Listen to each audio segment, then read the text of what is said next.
ঈদের টানা ছুটিতে কার্যত স্থবির থাকে দেশের অধিকাংশ বাণিজ্যিক কার্যক্রম, বন্ধ থাকে অফিস আদালতও। তবে ব্যতিক্রম চিত্র চট্টগ্রাম বন্দরে। গেল 17 মার্চ থেকে শুরু হওয়া ছুটির দিনগুলোতেও বন্দরের জেটিগুলোতে ছিল ব্যস্ততার ছাপ।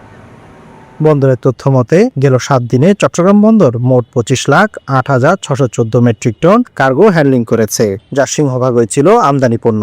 একই সময়ে কন্টেনার হ্যান্ডলিং করেছে 54,898 TEUS একক। এছাড়া জাহাজ হ্যান্ডলিং করেছে 64টি। আমাদের আমদানি রপ্তানি কার্যক্রমে সহায়তার জন্য বিশেষত জরুরি রপ্তানি এবং নিত্য প্রয়োজনীয় আমদানি আইটেম পাস করার জন্য আমরা ডিএমপি এবং সিএমপির সাথে সমন্বয় করে চট্টগ্রাম বন্দরের পক্ষ থেকে বিশেষ স্টিকার দিয়ে আমরা পণ্য খালাস করেছি, যাতে সড়কে যে চাপটা ছিল ঈদের, সেই চাপেও কোনো সমস্যা না হয়, আবার আমাদের জরুরি পণ্য যাতে ভোক্তা পর্যায়ে পর্যন্ত যেতে পারে। এদিকে বন্দরের চাকা সচল রাখতে ও অপারেশন কার্যক্রমে গতি আনতে অটোমেশনের পাশাপাশি কাস্টমস, ব্যাংক সহ অন্যান্য স্টেক হোল্ডারদের এগিয়ে আসার কথা বলছেন বন্দর ব্যবহারকারীরা।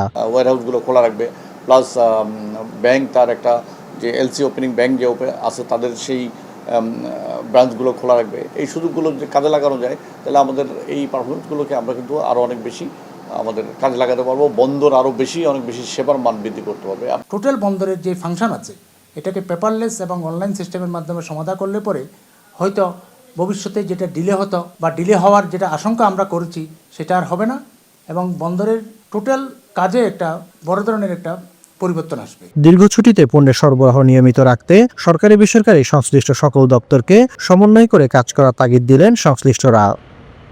নাইমুল ইসলাম, বৈশাখী সংবাদ, চট্টগ্রাম।